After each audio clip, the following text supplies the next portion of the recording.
Welcome to Strung Out, the podcast that looks at life through the lens of an artist. Your host is the artist, writer, and musician, Martin Lawrence McCormack. Now here's Marty.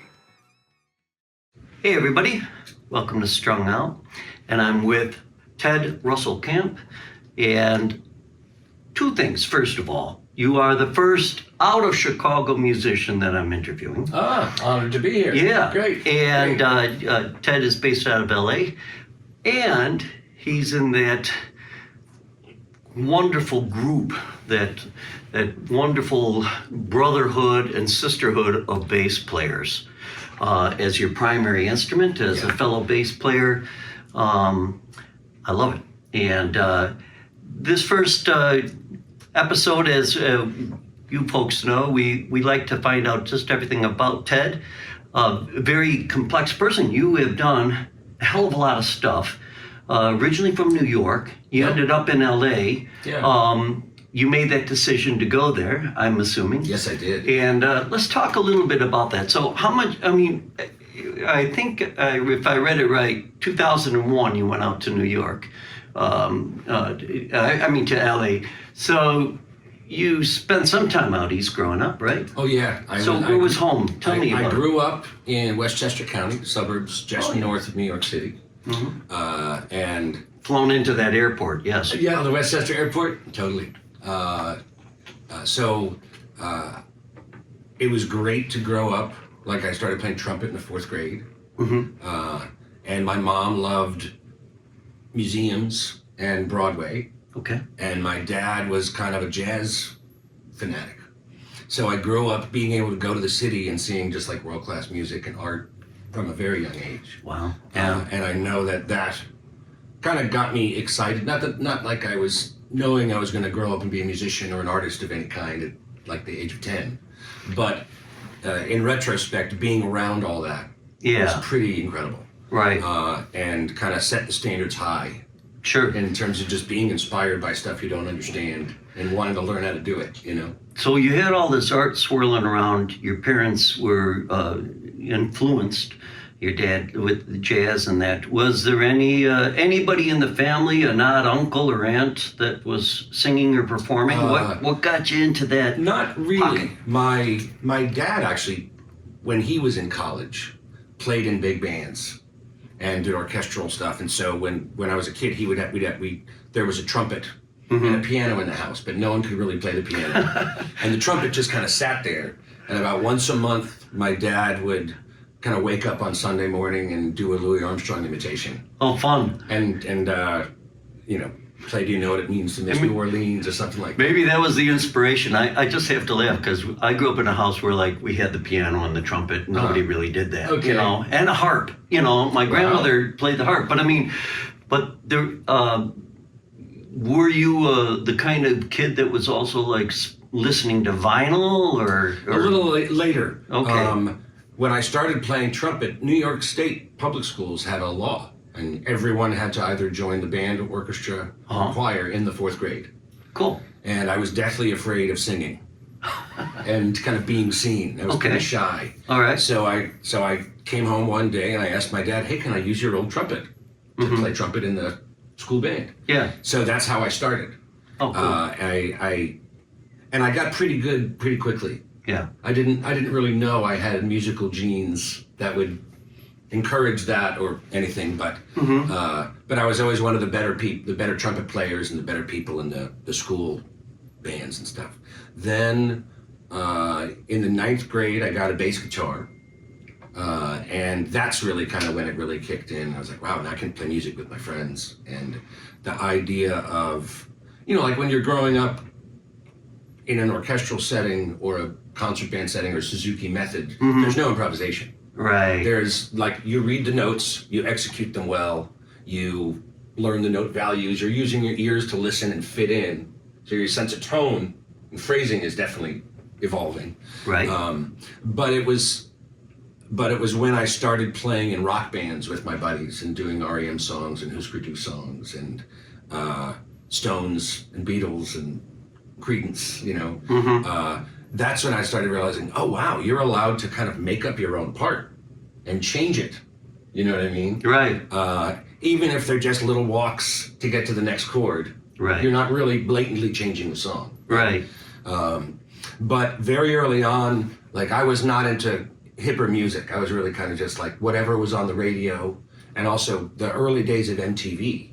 Like I was able to watch MTV because I was in the suburbs of the city, like right the day MTV started. Sure. So it was fascinating. What a big influence that was, you know. Yeah, it was awesome because it gave a visual power, and you could see the personality. Right. You know, it was still when you'd like save up your $9.99 and go to the record store Right. and only have money for one album or one cassette, and then that's the album you listen to all week long. Right. And Those then are the glory days, I think. But yeah, you know, eventually start trying to like, figure out the bass parts or the guitar Right. parts or whatever.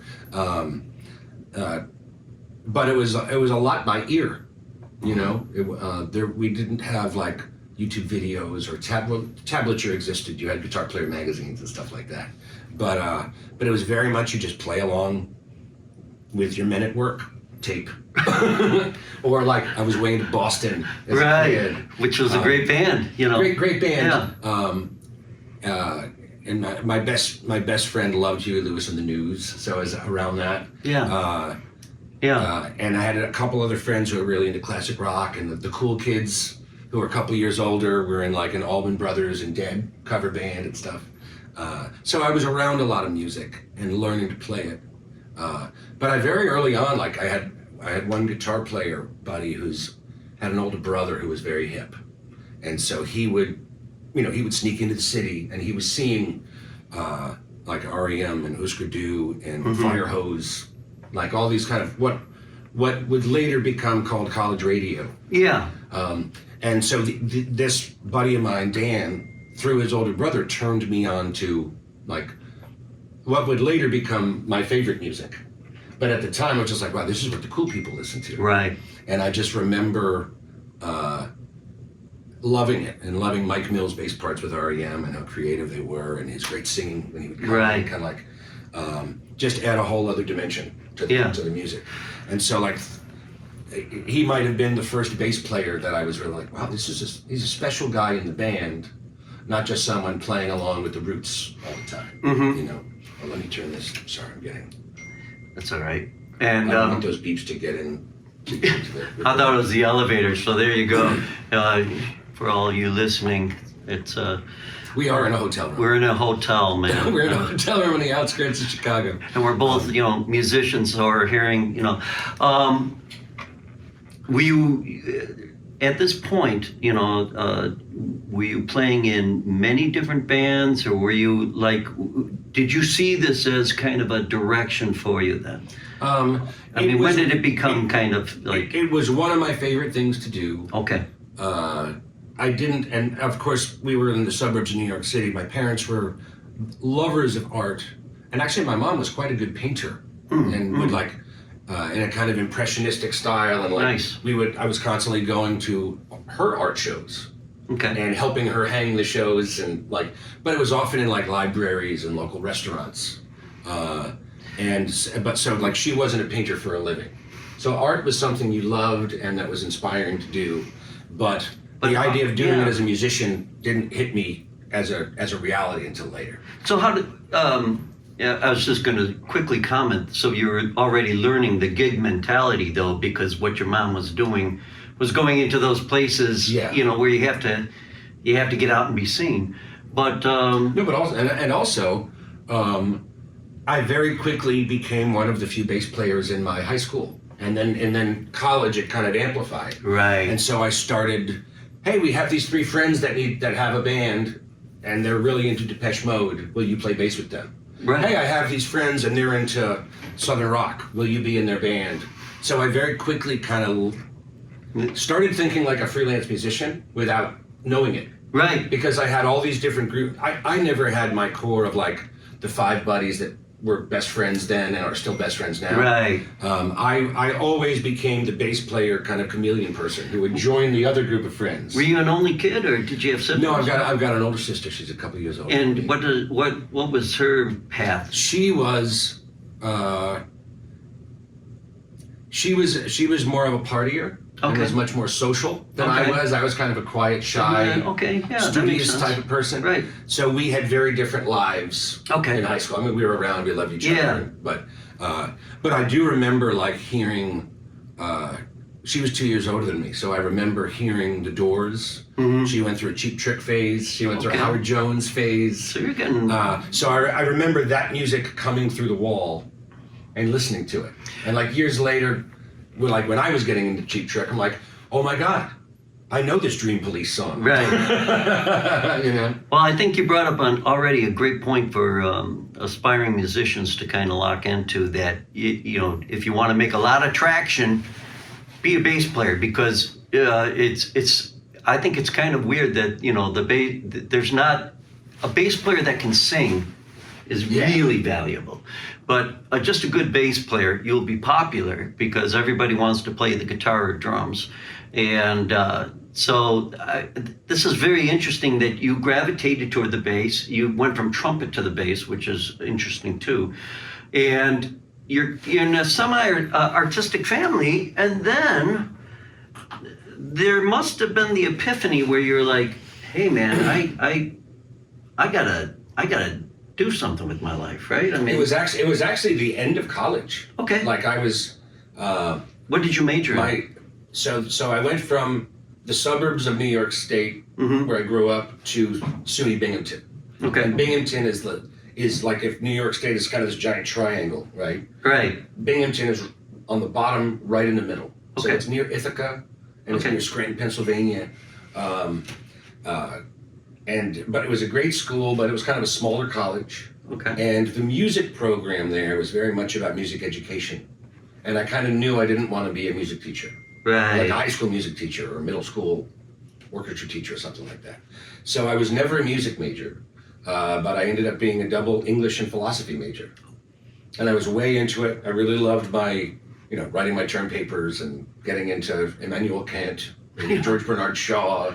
But see, that makes sense. It's but I- interesting. You came into this career I was in a very really roundabout way. studying the literary stuff. Right. But I was in the school jazz band and the Yeah. orchestras, and like I had a jazz combo with my friends. I had a ska band with some other friends. I had a kind of an indie rock band with other friends. I discovered Sly and the Family Stone, and Robert Palmer is like the 70s Robert Palmer, not the Addicted to Love, but like the Sneakin' Sally from the Right. Crowd. So I was What in a difference. I ended up being in a great band with some other friends where it was kind of like soul funk, college hippie kid party music. Okay. What made the leap from New York to LA? Let's see. I was still the last year or so I was in college. I was applying to grad schools Okay. to try to be an English professor. Okay. I wanted to do graduate literary work. And then about 2 months before the end of college, I kind of realized, you know what, I really love music. I really want to try. Wow. And I told my parents, give me 2 years. I want to try being a musician. If it doesn't work, I can always go to grad school and Right. continue this other path. And I never needed to. I just kind of moved from Binghamton. I had fallen in love with a wonderful woman who later became my wife, Jenna. Nice. And basically we were finishing up college at Binghamton, and she said, I'm moving to Seattle. You can do whatever you want, but if you want to come, please come with me. But I'm moving to Seattle. There's a song like that, but yeah. Yeah, and also coincidentally, my best friend from high school was going to Seattle. He was going to University of Washington. He was going to do graduate work. Okay. And actually, the woman that he fell in love with in college, she was from Seattle. So I was like, okay, my girlfriend and my best friend from high school are both going to be in Seattle. And then, of course, grunge was already famous. So the city was known to have an art scene. And I literally found one magazine in the school library that talked about the other music scene of Seattle, which had just dozens of other cool bars and blues and jazz and like it talked about all of these other kind of little microbrews and different places that the overall music scene in Seattle is vibrant, not just the 5 grunge bands that we'd all heard of. Okay. And so literally the strength of this one article, I was like, well, I can learn. I'm going to try to move to Seattle and be a freelance musician. So my girlfriend and I, she had a motorcycle. I had a Hammond organ that I bought along the way for my band to play Sly and the Family Stone covers. And then I sold the organ. She sold the motorcycle.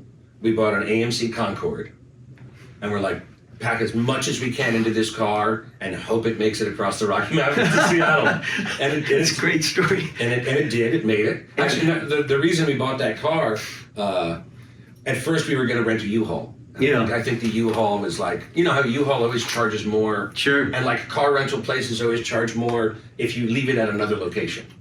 And I was like, okay, well, the whole goal is to drive across country, not like drive back to Binghamton to drop the car off again. Yeah. So it was burning the ship behind you. I think it was $1,800 to rent the U-Haul to get across the country. And so I remember having this great conversation with my wife, like, as long as we can get a car that's less than $1,800 and it makes it there, we've already made our money back. Anyway, so we loaded everything into this AMC Concorde, which was a great car, and I ended up driving that car for the next 5 or 6 years in Seattle too. But we made it to Seattle. We crashed on my high school friend's couch for about the first week. Yeah. I bought an acoustic bass that first week because I was playing a lot in jazz groups and stuff in orchestra, but I was always borrowing the school's bass. Right. At the time, I maybe had like 1 or 2 electric basses, and that was it. Wow. And maybe an acoustic guitar too.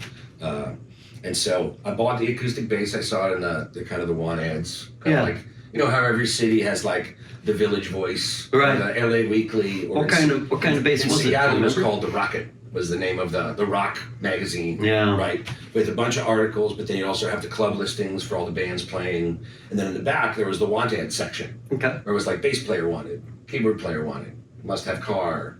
Like T-Rex, that kind of shit. So this wasn't a stand-up. It was this was a real stand-up bass. Yeah, wow. It's a bass from the early '50s. Cool. The company is Goetz, like G-U with the umlaut, TZ. It's very similar to the K basses that a lot of people play now. That's the similar American thing. You're ready for your violent femmes phase, then. Yes, indeed. No, but I love the acoustic bass, and I played a lot of jazz. That was very inspiring to me in college, in my early mid-20s. And then that, it's just a totally different animal. Okay. It's a beautiful instrument, and for certain genres and bands, the acoustic is just the instrument rather than the electric bass. So I got really, I got very comfortable with both of them and doing whatever the gig needed. Right. And also going to recording sessions with both. Be like, these 2 songs are a little bluegrassy. Let's use the acoustic bass. So you didn't know it at the time, but you were in grad school.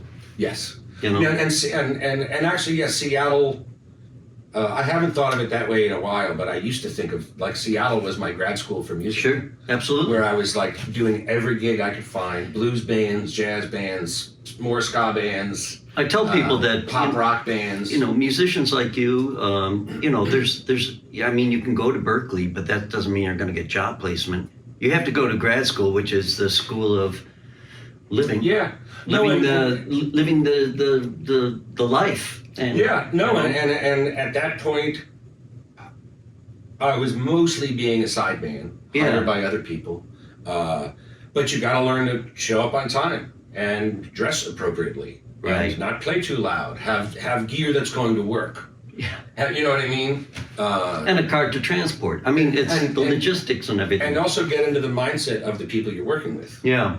To like, okay, what does this band leader need to be really comfortable? Yeah. And that's when I learned. That's when I also really started learning that many great musicians are not great at verbalizing their music. I think coming from New York and maybe the literary background, I really like talking about music. Oh, on the bridge, let's make the minor chord twice as long and slow down and go halftime and do this, and then we'll bring in a counter melody like this. And many musicians are not comfortable talking in that way. Right. They just there's a like let's play by ear, and talking about the music too much kind of like I think some people fear that you remove the magic or the potential for magic. That's interesting, and that's going to be great with our next discussion because I think we should hone in on that. And Sure. I'll make a mental note of that. Why don't we take a little pause right here, and we're going to listen to Ted, one of his, and watch as well, one of his videos of him playing, and we'll take a little break after this. You're on Strung Out.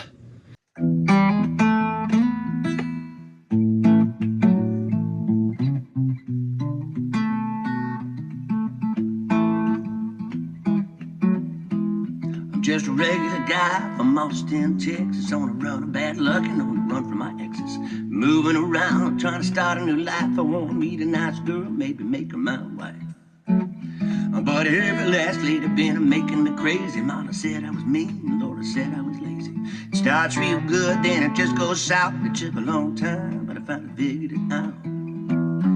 On his fall from grace, on the way down the hill, the devil stopped in Austin for a drink. Fell for a lady drinking whiskey and water, and I've been dating every one of the hell-raising daughters. Every one of the hell-raising daughters, yeah.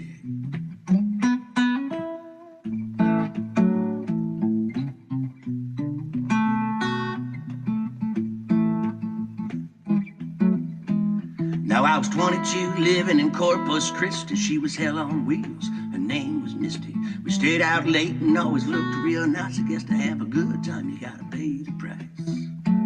I met Paula back when I was a cable guy. She started messing around when the well went dry. Thought I'd been to every home in the hill country, but she was going door to door even more than me. On his fall from grace, on the way down the hill, the devil stopped in Austin for a drink at a well. He fell for a lady drinking whiskey and water, and I've been dating every one of the hell-raising daughters. Every one of the hell-raising daughters, yeah.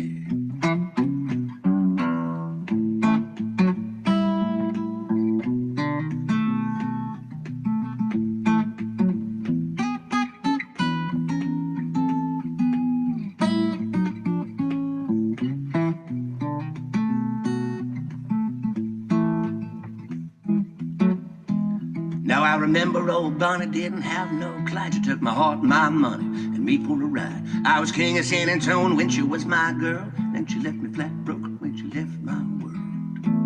And there was Waco Jane, that's not as sweet as I thought, cause I was wrapped around her finger like a ring that I bought. In 21 days we said I do, and just 21 more before she left me blue. On his fall from grace, on the way down the hill, the devil stopped in Austin for a drink at a well. He fell for a lady drinking whiskey and water, and I've been dating every one of the hell-raising daughters. Fall from grace, on the way down the hill, the devil stopped in Austin for a drink at a well. He fell for a lady drinking whiskey and water, and I've been dating every one of the hell-raising daughters. Every one of the hell-raising daughters. Every one of the hell-raising daughters, yeah, yeah.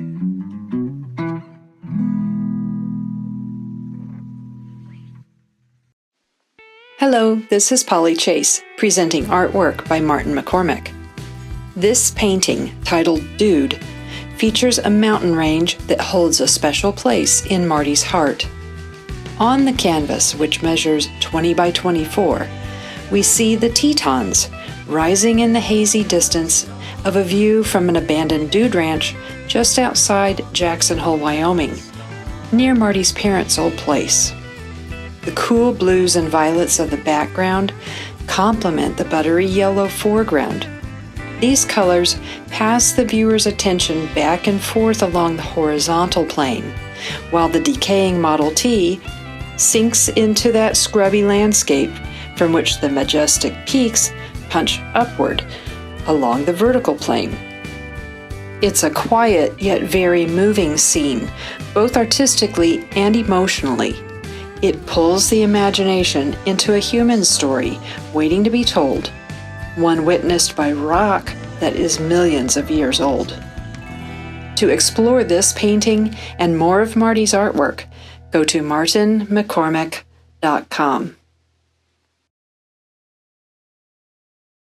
We're back with Ted Russell KAMP, and he is a journeyman musician living in LA and making a career out of music, and he's really giving us a great primer on how to get into the music business. Let's continue from Seattle. You're living, how long were you and your wife then there in Seattle? We were in Seattle for maybe 7 years. Okay. And I will say one of the big things about going to Seattle and starting to play for a living, I realized that my high school and college of playing in all these different bands and being like the friend of a friend, or hey, Sure. we saw you play with this other band, are you free on the 18th? Can you learn 12 songs and be in our band? Right. Like, when I got to Seattle, I was like, wow, the only skill to be a good freelance musician that I didn't learn in college was how to ask about money.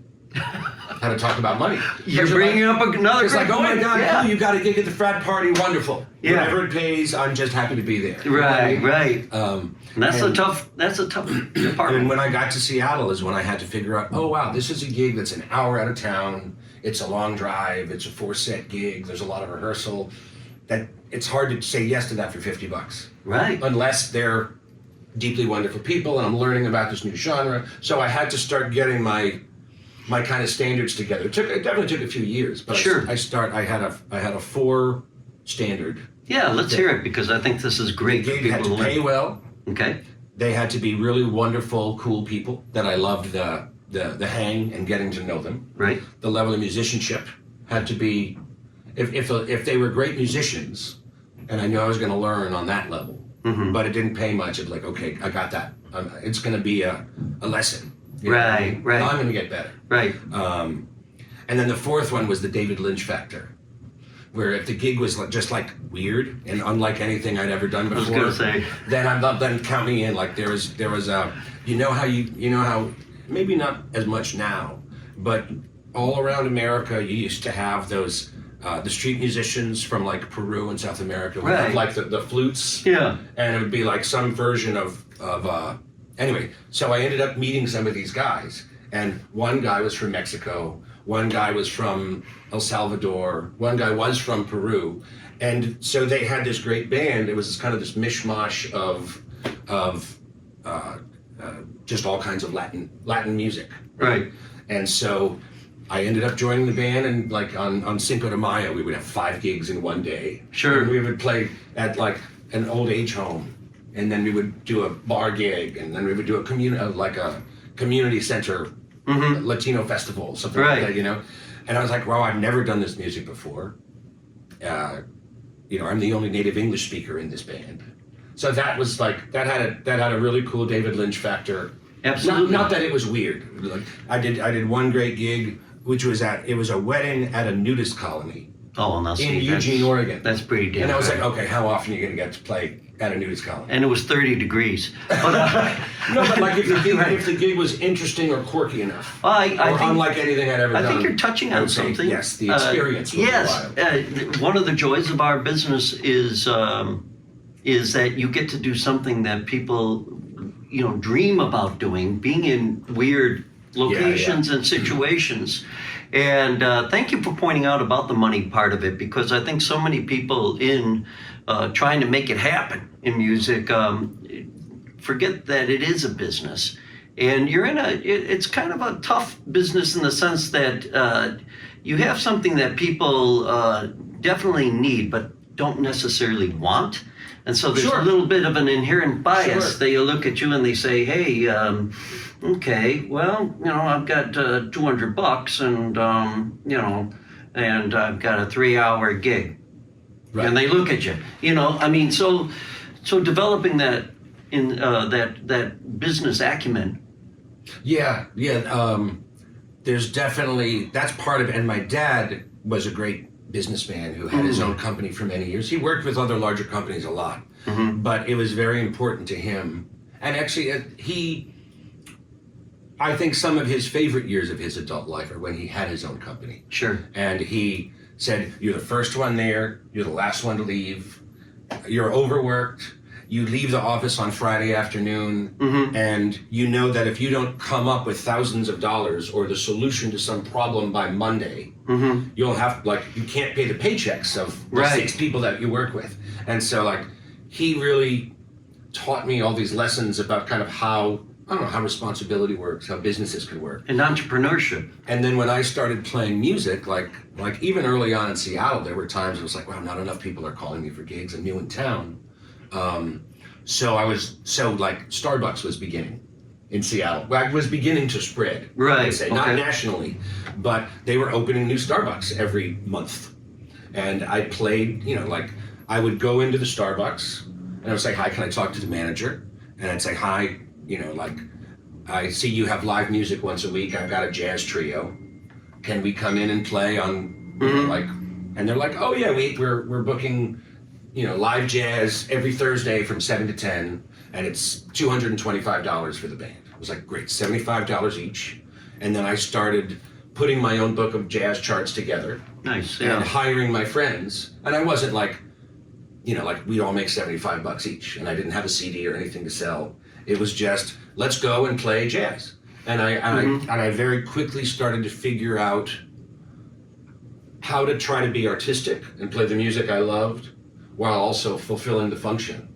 I had some friends that were too artsy or too arty and avant-garde. Right. And it's the jazz where you hear like, oh, that saxophone player is just like playing really fast and it's noise. Right. Where the drummer's too loud, he's freaking out like Elvin Jones. And like we don't have to play it super safe and play Take the A Train all night. Right. Or like a simple, safe jazz tune. We can still have fun, but we have to fit into this location if we want to get hired again. That's a wonderful thing too, because it's giving you a chance to experiment, but like you said, within the parameters of the environment that you're in, which is so important, again, for musicianships. You're bringing out a lot of great things, because that's normally what you're going to be with is you're going to be in an environment that even a rock club, has its own culture that you have to kind of understand before you go into it, Yeah, and even fast forward to now, when I'm doing gigs either in LA or when I'm on tour in Europe, or sometimes it's me with a band driving around in some rental car of some kind with our gear. Sometimes it's just me solo. I'll fly to an airport, rent a car, do 5 or 6 gigs, and then fly home. Right. But some gigs are these wonderful, intimate listening rooms where there's a wonderful audience. I already have fans there. They want to hear me tell stories and relax, and I can play these really intimate ballads. Right. Sometimes I'll show up and it's like, okay, it's like a weekly thing at a pub. Right. And they have cool bands from out of town every Thursday. And it's like, okay, these guys are playing pool in the back. They're not paying to see me play. I've got 20 people in the front who are paying to see me play. Right. But it's a pub, and so tough. Yeah. Like it's like people are still picking each other up at the bar, and there's a drunk rowdy guy. So all of a sudden I'm like, okay, I need this show to be artistic and interesting and soulful for me, and a great experience for the audience. But I can't get to the point where you can hear the needle drop or the pin drop. Right. Because then there's just like noise. Yeah. So I'm like, okay, I need to kind of keep a level of rock and energy 20% more. And then if there's a magical time for the ballad later, then great. But I have to, still keep in mind the audience and what they need. Like, I tour in Europe a couple times a year. And in some countries, they literally just understand English better. Right. So That's when true. I'm in a place like Spain or France, where they love American music, and when we go, it's wonderful, but a good chunk of the audience knows a little English, not a lot. And so I tell less stories, I jam a little more, I let the instrumental power and the passion of the music come through. Right. And when I am telling a story, I'll be like, Highway 101. Sound Studios. I had a publishing deal in Nashville, Tennessee. Little sound bites that they sound bites that they go, ooh, and they can get excited. They can get it. And then when I'm in like Sweden or the Netherlands or countries where they really speak English well, then I can kind of stop, or I can approach it from a different way and kind of tell more stories. And I know, okay, this is an artier song with some more poetry in it. They're gonna get this, and this is gonna fit better tonight. This is great stuff to hear, and I want to get from your Seattle days down to LA, where you kind of discover, I think, you know, our generation, you know, the term Americana music kind of came in through the back door, you know? Yes. I mean, we were playing this stuff, and the way, you know, the influence that you just outlined for all of us, I mean, those are influences that play into Americana music, which is, and I was going to ask you, what is your definition of Americana music? Because I would love to hear it. Well, in my opinion, Americana music is pop music that has a strong foundation in American roots music. Mm-hmm. So some of it's more country or bluegrassy, or like one of the things that led me to playing with Shooter Jennings and also being into what I am still doing is this love of Willie and Waylon, this love of the band, Right. this love of Jackson Browne, this love of the 70s singer-songwriter, my love of Motown. Right. My love of Western swing and Bob Wills. My love of Texas bar band music. You know what I mean? Yeah, absolutely. As it's evolved through honky tonk and like Johnny Paycheck in the 70s. Right. All this other stuff. And so when I write songs now, or when I'm playing with people, I like it when there's a sense of American music history, or like the blues. You know, like one of the things I realized when I was in LA for a few years, I was like, okay, there's this cool rock band that's going to hire me to do a rehearsal and gig with them at a showcase club in LA. And I'd be like, wow, okay, if they like Zeppelin, that's great. But if they like the stuff that Zeppelin liked, and I can feel that informing their music, then I like them even more. Right. And I'm more satisfied by playing the music, you know? I feel like you still want it to be kind of pop music, and sometimes that can be very sensitive singer-songwriter music with, you know, like a bunch of long verses and a lot of poetry. And Americana can do that for you. You know? Yeah, not like, you know, pop on the radio, Britney Spears, like or Beyonce, like immediately grabs you, like. But there are still pop songs. It's still you've still got choruses. You still have melodies. You still have themes you want to relate to the audience that you want them like. I want the audience to understand my music. Very I cool. don't want it to make it so abstract, right, that it's confusing. You know, and so I remember, and actually discovering what later became called Americana was part of why I left Seattle. In Seattle, I was playing in a lot of different kinds of bands, a lot of different music. I had started an original music band with a buddy of mine who was a great violinist. Okay. And we used to consider ourselves like the Morphine of Seattle, but instead of bass saxophone and drums, we'd be bass violin and drums, bass electric violin. And we toured a lot. And I remember there was one gig where we were in Salt Lake City. And we went back to our motel, which is the same motel we stayed every time. And there was the Austin City Limits came on, and it was the episode with Whiskey Town and the Old 97s. And each band played for a half an hour. Wow, fun. And at that point, it was called Alt Country. Right. And when I saw them, I was like, wow, this is exactly what I want to do. Right. It's country-based, but it's got the sexuality and drive of rock and roll.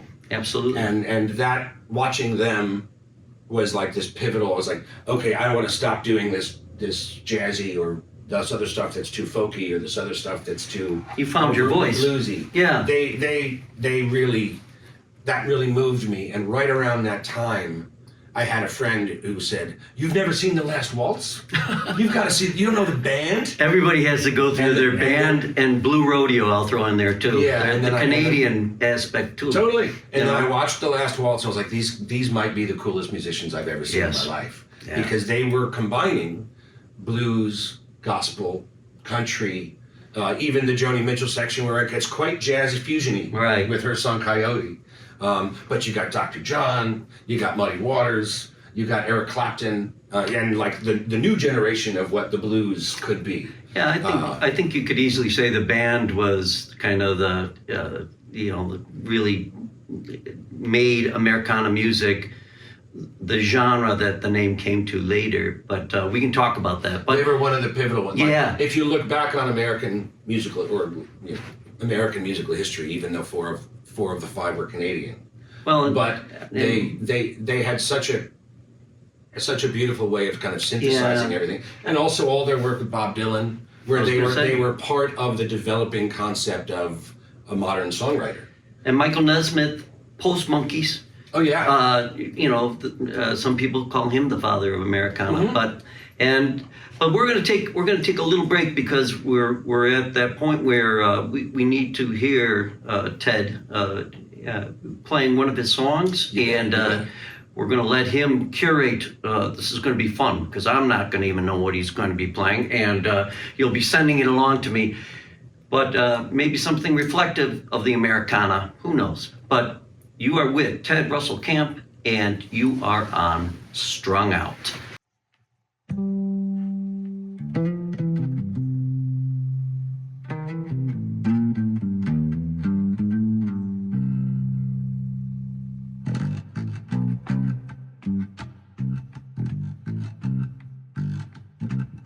I've been working on a livelong day, month after month, just making my pay. Lord, there's gotta be a better way. It's giving me the hanging on blues. The boss man on my assembly line is growling that I gotta work overtime. Was already about to lose my mind from living with the hanging on blues. You know I'm hanging on for way too long, trying to make sense of it all, to keep on playing along, long, long. You know I'm hanging on, I'm barely making right from wrong. And when it feels like getting ahead, I'm just paying my dues. But all I get is more of these hanging on blues. I got a second job, I jackhammer all night. I'm standing on the street in the hot spotlight. My back and my finger are aching all right from all of these hanging on blues. It's like everybody's living on a minimum wage, and it's more than enough to drive a man to rage. But if you can't afford the book, you can't turn the page. All about the hanging on blues. You know I'm hanging on for so damn long, trying to make sense of it all, to keep on playing along, long, long. I said I'm hanging on, I'm barely making right from wrong.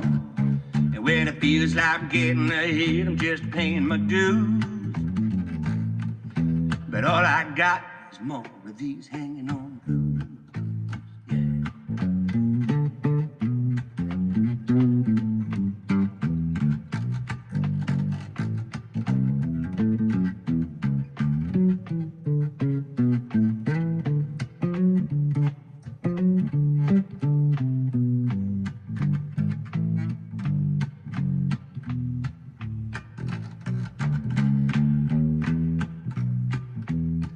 Just a mile or two from Easy Street, but you can't get there on your own 2 feet. You need a limousine with a plush backseat to get you past the hanging on blues. And Father Time is just scratching his head, while Mother Nature's trying to keep us all fed. The man in the moon can barely get out of bed, 'cause they all got the hanging on blues. You know I'm hanging on for way too long, trying to make sense of it all, to keep on playing along, long, long. You know I'm hanging on, I'm barely making right from wrong. And when it feels like getting ahead, I'm just paying my dues. 'Cause all I get is more of these hanging on blues. I said that all I got is more of these hanging on blues. I said all I got is all of these hanging on blues.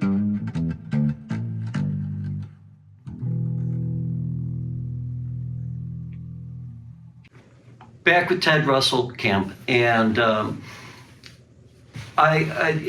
yes, Whiskey Town, Uncle Tupelo. These bands existed, but I'm going to say that you were finding Americana music just by doing. Yes, and there were also like that work. Yeah. yeah, no, but and there was also a great wave where Americana was kind of starting through like Steve Earle and Lyle Lovett and Nancy Griffith, Right.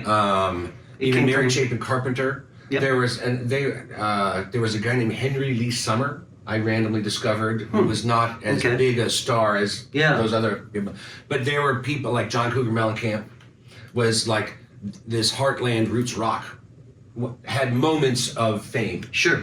As it related to mainstream country. When I first discovered Bonnie Raitt, that was a big one because I was like, wow, it's kind of like this laid-back, swaggery blues, yet it's somehow famous pop music. Right. You know what I mean? Well, I love the fact that you added pop into your description of Americana music, because I think that's dead on. And because Americana music is a forgiving style, but in the sense that you can push the boundaries without anybody really crossing their eyes. But the other thing that you're mentioning that I like about it is that the influences, the 1970s influence specifically, I think in its purest form kind of percolated into Americana music. Yeah. Where you have the Pure Prairie League, you have Marshall Tucker, you have Crosby, Stills, Nash and Young, all these wonderful melodic bands, and that melodic part of it, I think, is so attractive. And Yes, and a lot of that, comes loosely from the history of country music, and it's like you feel all of American music kind of modernizing and growing up together, Right. as different artists of every era in the last 100 years or so. right, You feel people be like, oh, that's what you like to do. I'm going to take it to the next level and do this. Sometimes technology helps. right, One of the reasons those records in the 70s are so great is because the technology of a recording studio had evolved. right. And so now That's you true. hear everything in a richer, subtler way. Mhm. And like, you get to those Elton John records in the 70s, and it's like, wow, that's the sound of a grand piano. Right, Like we'd heard that before, and even on like great orchestral recordings, but just the microphones and recording tape and like vinyl records, recording technology was kept evolving. Well, even Elton John had certain songs that took up country, sensibilities, Oh, totally. and channeled a little bit of that Americana vibe, though it wasn't Americana. And not necessarily that term is even still a good term to fit the genre, but American roots music, certainly. Yeah. And as you said earlier, it's funny, at least for me, how much it resonates more with Europeans. Yeah. And I don't know if that's because their romantic notion of American music, that the Great West sort of thing, or what, but especially like in Netherlands, Sweden, those countries, Mm-hmm. they get it. They totally do. They Yeah. totally do. And it's also like Elton John is a little later, but like think about the British invasion and all those like all those bands and the British bands in the 60s who were discovering Buddy Holly and Right. discovering Right. the blues and Muddy Waters. Right. And like George Harrison talking about how much he loved Chet Atkins playing. Right.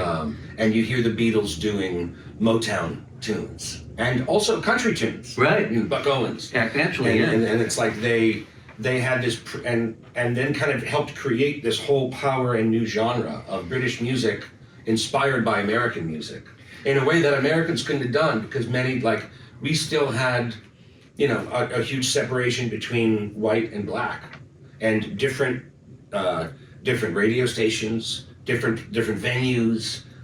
Many of the great American musicians of that time were able to combine what Right. was considered black music and white music. Elvis and Jerry Lee Lewis. Like there's a whole list of these artists. Like That's a great point. I got to work with Tanya Tucker on a couple of her records, and she has a pretty she's a country singer, Right. and yes, she's very country, but there's a bluesiness in her voice that's unmistakable, and I think that's part of the power of her music, is her, and the way Chuck Berry would describe how he's.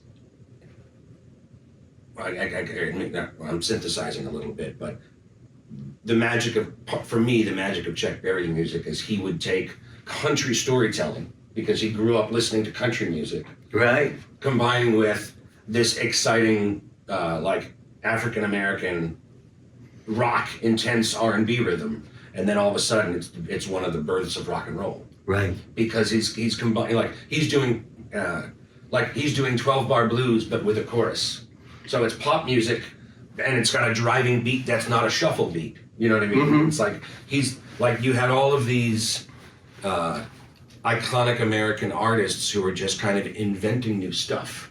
And every Exactly. few years, you're like, ooh, rock and roll just changed. Right. Ooh, now we can actually call it rock and roll. Right. Now it's not R&B anymore. Right. Or whatever it is. And then it just keeps, it keeps coming. And then you get a group like the band. Or you get, or like you're talking about Michael Nesmith. Yeah. You like someone, or David Bowie, like, even though not, of course, not American, but between Britain, I'd say the English-speaking world, let's say. Well, yeah. Things keep changing and getting artier, and keep evolving. I want to ask, this love then, this discovery of Americana music, and you're up in Seattle, it prompted then the move down to LA. Was it because you were just like, that's where I have to go, that's where, the work is, or the business? Or was it just an opportunity to hear, to explore new territory? Or was your wife like, it's too cold up here? No, it was both. In fact, one of the things I still talk with my wife, and we're still married. We've now been married over 25 years. Congratulations, She's that's awesome. Yeah. And Any kids or? We have a 17-year-old son. Oh wow. Yeah. Okay, I got an 11-year-old daughter, so Nice. I like it. Yeah. Congratulations. Yeah. My wife would have stayed in Seattle forever. She loved Seattle and still loves it. Yeah. And going back to our financial talk about how to survive in music, and you have to think like, what do I want to do? What's artistically going to be important? What will I learn from? What do I like doing? Right. Versus how do I make money doing it? Because I kind of decided very early on, I don't want to have a day job and do music sometimes. I want music to be my job.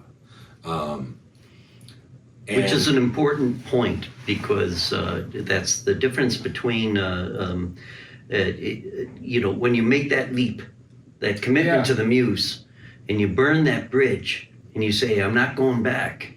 It's a I don't want to get other part-time work. It's a big commitment. There were a few phases in Seattle where I would start teaching bass lessons and guitar lessons or jazz music theory lessons. One of the guys I was in a great jump blues band with was a high school music teacher. And so he started hiring me, like there was one year where the band was good, but they didn't have a good bass player. So he'd hire me to play bass in the student concerts so that all the kids could perform and have a good help, and I'd help them. I say that counts. I mean, then like every Wednesday I would go to this school and teach 4 music lessons in a row. Right. So I was doing some stuff like that. And I really wanted to keep playing. And not to disparage people that are, have a day gig to do it. It's just a different kind of creature, because I think once you jump into that full-time commitment, you really are kind of aside the kindness of your spouse. If she's working, you're working without any kind of life raft or anything as far as the commitment to making it happen. Yeah, totally. And I'll follow up quickly. Just so you're heading to LA then. Well, before we get to LA, okay. One of the things that happened when I was in Seattle, and I was probably 25, 26, beginning to be maybe early 27-ish. I remember thinking, I've now worked my way up from the $50 gig. Right. But now it's like I could to like the $100 and $125 a night, where they're I'm in a 5-piece band, and we're doing, whether it's a private party or a rock club, and you've got a big enough audience. We're like, okay, we're making $500. Everyone gets $100. Right. And then I remember thinking, wow, if I work every night this month I have $3,000, Right. which is great, as long as I was kind of living like a college kid, Right. and didn't have any nice expensive things. I was still driving my old AMC Concorde. That's a good car. We was, like you're shopping at Target, not nice. Right. You're living the And we were above the ramen noodles phase, but I was like, wow, if I stay in Seattle, the challenge for many great musicians that I've known is once you have to figure out how to get to the next pay scale so that you can kind of grow up and be a comfortable, happy adult, or like get a house, or want to have kids, right, and not like be struggling. Like I vividly remember when I'd bring my car into the shop to get repaired, and they're like, "Oh, well, you need this, and this." And I'm like, "Okay, which is the one that's most important for right now, and which one can I have a month to save up $500 to then come back and get the brakes so difficult fixed?" You know what I mean? Yeah, like, absolutely. And of course, in a different way, that's still a part of my life, figuring out how to juggle expenses and all that stuff. But I remember thinking that, okay, I'm never going to join Soundgarden or Pearl Jam, and I'm not going to become the bass professor at University of Washington because I'm friends with that guy and he's like one of my mentors. Right. And I look up to him. I go to see him play when I want to learn about music. A little music. inspiration, sure. And I was like, okay, I need to go to a bigger place where music is more of a thing. Another little thing that frustrated me about Seattle is you are either a professional gigging musician or an artistic original musician. And the way a lot of Seattleites that I knew, you were one or the other. And I was in numerous bands where they're like, "Ted, you got to stop this whole freelance musician thing, man. We got to rehearse 3 nights a week. We're going to be the best band in the city. We're going to freak people out. We're going to get signed. It's going to work." Right. And I was like, I don't want to work at a frame store. Right. I don't want to be a barista. No offense to baristas. Anyone who has who chooses to do a more artistic approach with music to that, like because I know a lot of people who are going to like, no, I want to do the music I love, and that's it. I don't want to have to play the game of all this other stuff. And then I remember all these other kind of super talented and eclectic freelance musicians that I was playing with and learning from, like, "Ted, why are you wasting your time with these original rock bands and like the ska band thing? Like just focus on this, and then you'll make a better living. You'll join the union, and we'll do big band. We'll do private parties with the big band because they pay $250 each." Right. And I was like doing that a little bit and loving it, but I was like, I really want to do both. Right. And I sensed that LA was a big enough music community where you could find people, where I would find people who were like-minded. Okay. Where you weren't doing like corporate cover music or artistic stuff that won't sell. You could actually marry the two. And because LA is such a huge city, right, with such a history, music industry, right. I'm really glad I moved when I did, and I made the choice, and I convinced my wife to move down with me. Thankfully, she had a good friend who was living in LA. Okay. Who was an educator. My wife has been a teacher, and she's been in education forever. And so I knew she kind of asked around, and she kind of could get a job starting next September. So we moved down so she could and it was just a funky little apartment that we lived in. But she had a job, and I could just start kind of freelancing and working right away. Nice. And I'm really glad I did. Like I didn't know of Shooter Jennings when I moved, but I went to LA with the hope of getting in a scene and meeting someone like Shooter Jennings. Right. So that I could kind of start rising above the $100 a man bar gig, which I, of course, did many of and still do. Right. You know. No, I don't think you ever lose those gigs. I mean, when you even talk about the old folks home, I smile because I'll go and I'll play those. I love playing retirement homes. No, totally. Because they keep you. They kind of keep you honest. I don't know, for lack of a better way of describing it. You're grounded, at least. So really, LA kind of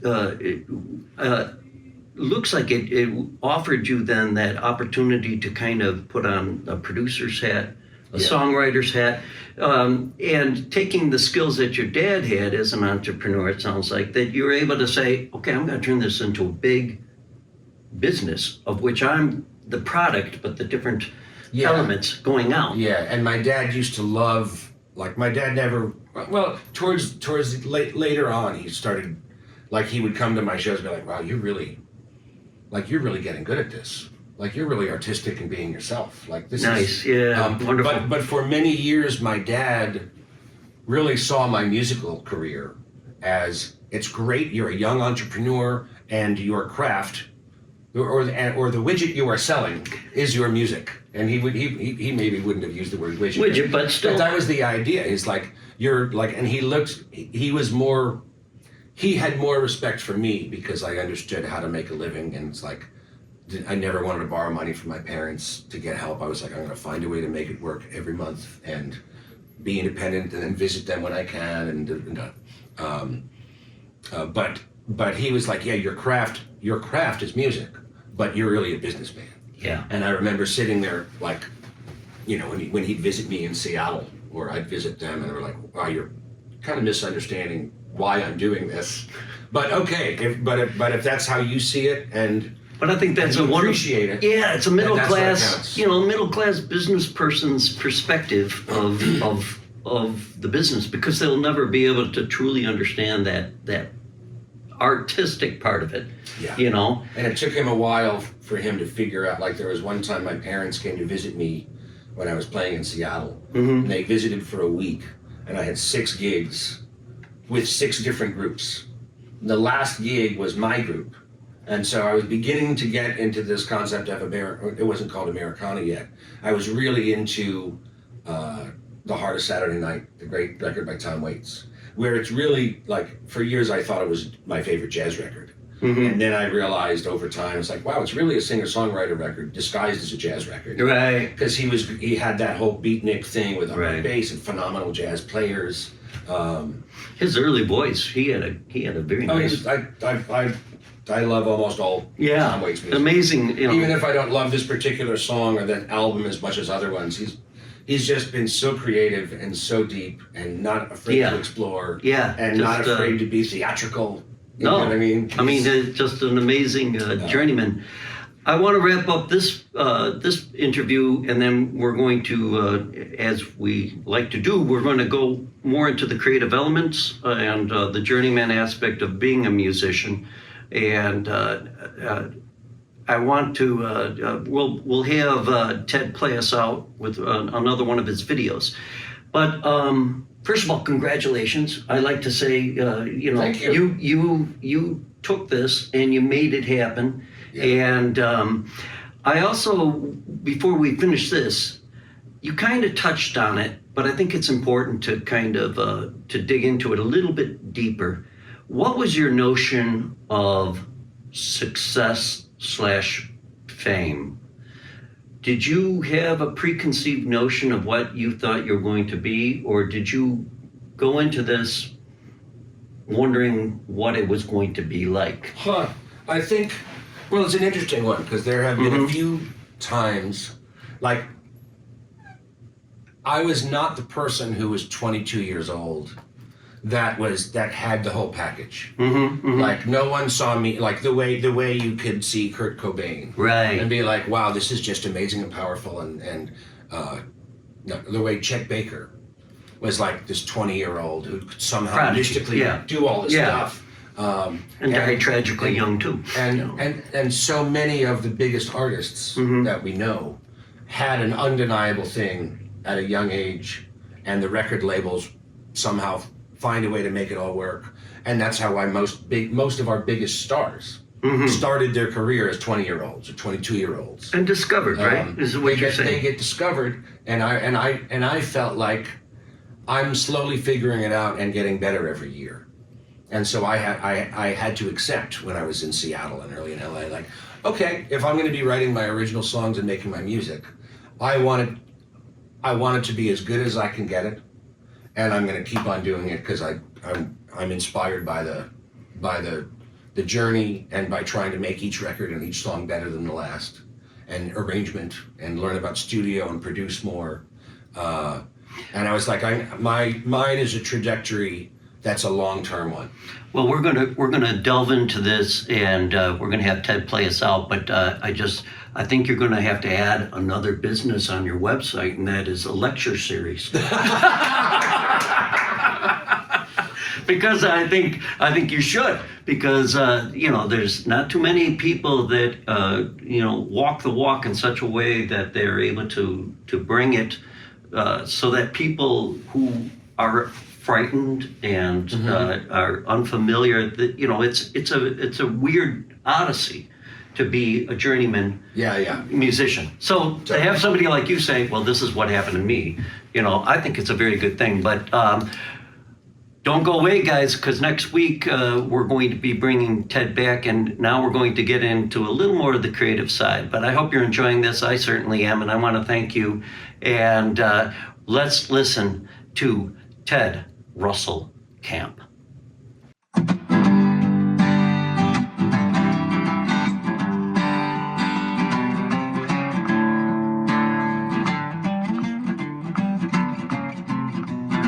I got a hobo nickel I made myself. Shine it up nights and keep it on the shelf. It one weapon, yeah. Tell me all I need to know. The heads I stay and tails it means it's time I got to go. I got an old guitar I like to strum. Now have every song that's ever been sung. I'm gonna sit right down in the corner in the heart of town. When I start to play, the people come and gathering around. East or west, I never look back. Tomorrow's yesterday, so down the track. Traveling light is the life for me. If I spend my last dollar, I'll just get it for free. I got a freight train, it's on track 21, and if it moves too slow, I'll use my fun, cause I'm moving along any way I want to go. If it don't come easy, then it's not the way I'm going to go.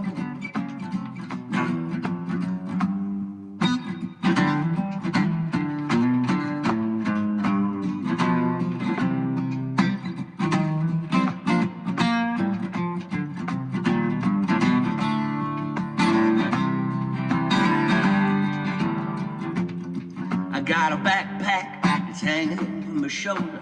Got everything I need when the night gets colder. A coat and a hat, a compass and a cup of joe.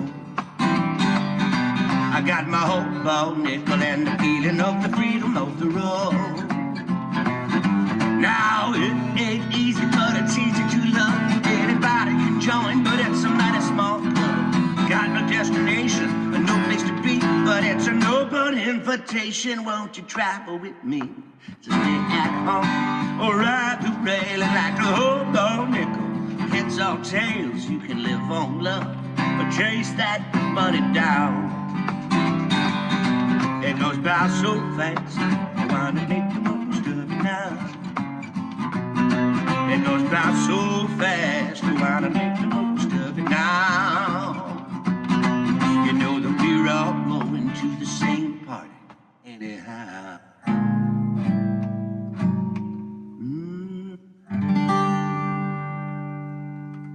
Thank you for listening. For more information about this show or a transcript, visit martinmccormack.com.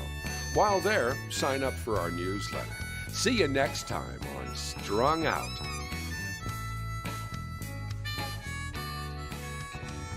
It's all so wrong, this pain we feel makes no sense at all. A swan song wasn't part of the deal, was no good.